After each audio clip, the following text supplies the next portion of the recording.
அன்பு மாணவ செல்வங்களுக்கு கலாபாரதியின் வாழ்த்துக்கள் கூடி. இப்போ ஃப்ரிக்ஷனும் ஆக்சலரேஷனும் சேர்ந்து இருந்தால், ஒருவேளை இல்லாமல் இருந்தால், அப்படிப்பட்ட சிச்சுவேஷனை எவ்வாறு எக்ஸாமின் பண்ணுவது அப்படின்னு புரிஞ்சுக்கிறதுக்காக இந்த ப்ராப்ளம் செய்கிறோம். சரிங்களா? ஸோ ப்ராப்ளத்தை கவனமாக முழு ஃபோக்கஸோட we should read. Two bodies A and B, பாருங்க, A and B of masses 5 kg and 10 kg. உன்னோட நிறை 5 கிலோ, மற்றொன்று 10 kilo. In contact with each other, ரெண்டு ஒன்று தொட்டுக்கிட்டு இருக்கு. Rest on a table, table வைக்கப்பட்டிருக்கு, against a rigid wall. The coefficient of friction between the bodies and the table is 0.15. Coefficient of friction 0.15. Okay, coefficient of friction எப்படி புரிஞ்சுக்கணும்னா, that is m into g, அதான் normal force into friction. Okay, so இந்த ஃப்ரிக்ஷனை விட, இந்த ஃபோர்ஸை விட அதிக force apply பண்ணால் தான் என்ன ஆகும்? Object will start to move. Okay, so that friction is called as limiting friction. 3 கேள்வி கேட்டிருக்காங்க. What are the reaction of partition? Okay, this is partition. The partition எவ்வளோ ரியாக்ஷன் இருக்கும்? The action reaction forces between A and B. ஏக்கும் பிக்கும் நடுவில் இருக்கக்கூடிய force and counter force, action and reaction, how much? What happens when the wall is removed? Suppose இந்த wall remove பண்ணிட்டா, same force apply பண்ணா, what will happen? Right, அந்த நேரத்தில் இந்த B meaning என்னது? the action reaction force between A and B எவ்வாறு மாறும்? இதான் பிள்ளைங்களா கேட்டிருக்காங்க. Ignore the difference between mu s and mu k, meaning static ஃப்ரிக்ஷனுக்கும் கைனடிக் ஃப்ரிக்ஷனுக்கும் சம் டிஃப்ரென்ஸ் இருக்கும். ஸ்டாட்டிக் ஃப்ரிக்ஷன் பொதுவாக அதிகமாக இருக்கும், கைனடிக் ஃப்ரிக்ஷன் கம்மியாக இருக்கும். அந்த டிஃப்ரென்ஸை இப்போதைக்கு ஒதுக்கி தள்ளிருங்க அப்படின்னு சொல்லியிருக்காங்க. இப்போதைக்கு என்ன செஞ்சுருங்க? யூ நெக்லெக்ட், நீங்கள் ஆராய்ச்சிக்கு முக்கியத்துவம் கொடுங்க, அந்த சின்ன மைனர் ஃபேக்டரை பற்றி கவலைப்படாதீங்க. இதான் பாயிண்ட்டு. ஏன்னா பிரின்சிபிள் புரிஞ்சுக்கிறோம், அதுதான். சரிங்களா? Now let us examine the situation. So this mu is equal to 0.15. So limiting friction FF, force due to limiting friction FF, force due to limiting friction is equal to m into g into mu mg. சரிங்களா? now reaction of the partition பார்க்க போகிறோம். So reaction of the partition, this is partition. இந்த partition இந்த ரெண்டு masses மேலே தரக்கூடிய reaction கண்டுபிடிக்க போகிறோம். நம்ம 200 நியூட்டன் அப்ளை பண்ணோம். this is shown. limiting friction is FF, of course F suffix F, limiting friction is FF. Right, so இதை நீங்கள் எழுதுனா எப்படி எழுதுவீங்க? it is in equilibrium state. So this active force FA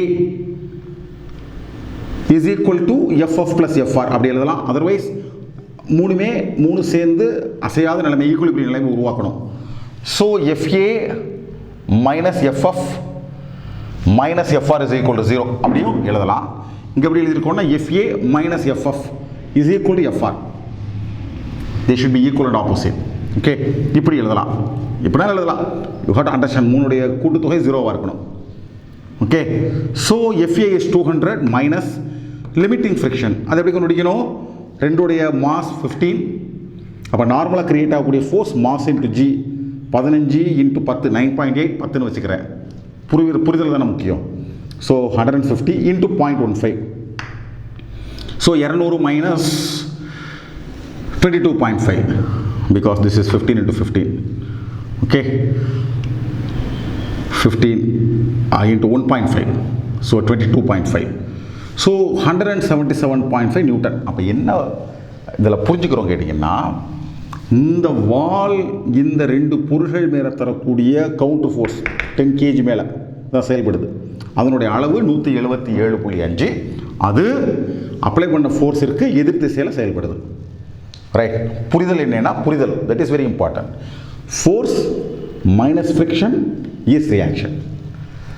right, இப்போ அடுத்து என்ன கேட்டிருக்காங்க? ஏக்கும் பிக்கும் நடுவில் என்ன கேட்டிருக்காங்க? ஸோ ஏவை மட்டும் எடுத்து அதுக்கான ஃப்ரீ பாடி டயக்ராம் வரைகிறோம். So this is active force, this is frictional force, limiting friction all create ஆகக்கூடிய force. This is reaction by 10 kg on 5 kg. As 5 kg exerts force on 10 kg. 5 kilo 10 kilo மேலே force செயல்படுறதுனால 10 kilo 5 kilo மேலே தரக்கூடிய எதிர்ச்சைகளுக்கு எஃப்ஆர்னு பேர். இதை தான் கேட்டிருக்காங்க, FR எவ்வளவும் கேட்டிருக்காங்க. So FA minus FF is equal to FR. FA minus FF is equal to FR. Simple. So 200 minus 5 into 10, 50 into 0.15.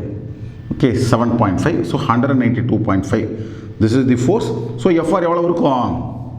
இந்த 192.5 இருக்கும். இந்த நேரத்தில் இந்த பார்ட்டிஷனை பிரிச்சுட்டாங்க. பார்ட்டிஷனை பிரிச்சோன்னா என்ன ஆகும்?